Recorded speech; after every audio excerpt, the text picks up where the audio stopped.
cắt cột môi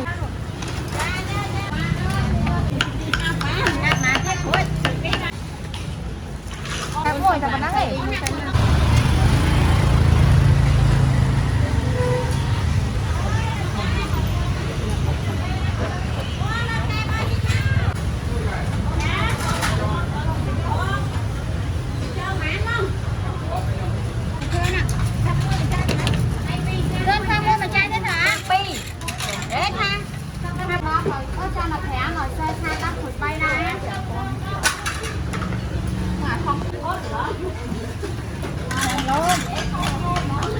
Thì miền đảo Bản Năng ấy bông.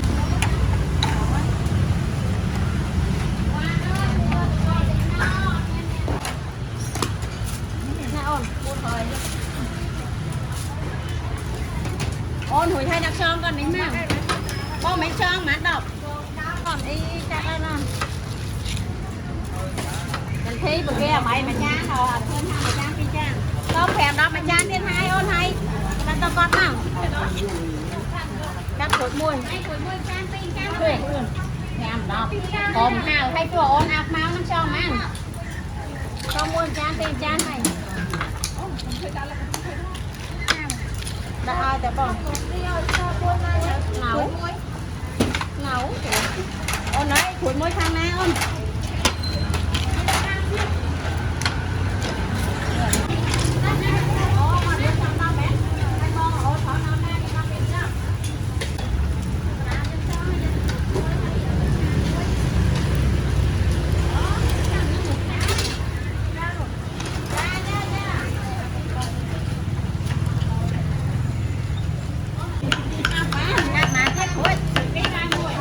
ยังปีไม่จานไปไม่จานปีไม่จานไปไม่จาน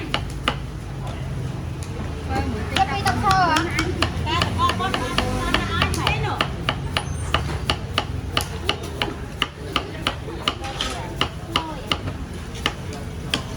เอาđó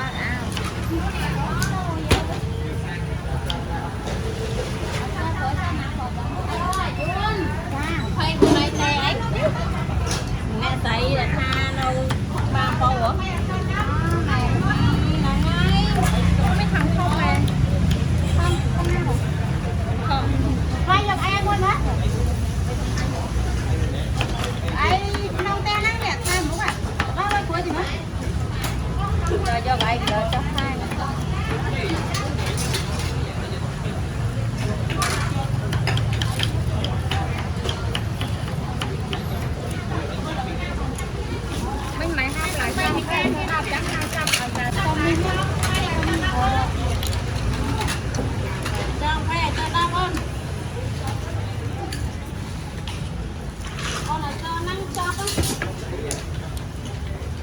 ôn phò mấy nhau ấy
mà sợ đáp mình khối pin cái pin sợ đáp hay mới chết khối môn cái mồi là mà nắng ấy